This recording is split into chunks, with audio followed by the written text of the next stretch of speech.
അയ്യോ ഞാൻ ചത്തു. എടാ ഇതെന്താടാ ഞെക്കിപ്പിടിയല്ലേ ഇത്? ഇത് ഞെക്കിപ്പിടിയല്ലേടാ? ഇതാണ് എടാ ഞെക്കിപ്പിടിയാടാ. എടാ എന്നെ അടുത്ത് ഏടെ മണി കൊണ്ട് ഒരു അടി അടിച്ചിട്ട് M8 എടുത്ത് ഡബിൾ ഷോട്ട് എടുത്തടാ.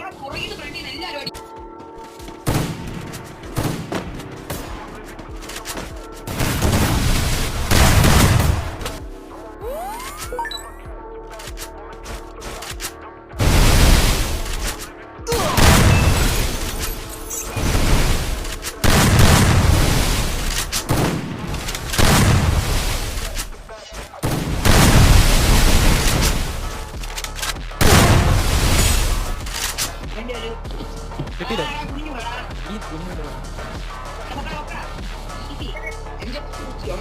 പൊക്കാൻ പറ്റില്ല. അവർക്ക് മുഖത്തോടെ ഓടി നടക്കുമ്പോൾ എങ്ങനെ പൊക്കുക? എടാ ആ സീൻ ഇവിടെയല്ലേ? വൺ ടാപ്പ് ഇടണ്ടേ? നൈസായി വൺ ടാപ്പ് എടുത്തോട്ടോ എന്നെയും മറ്റേനെയും.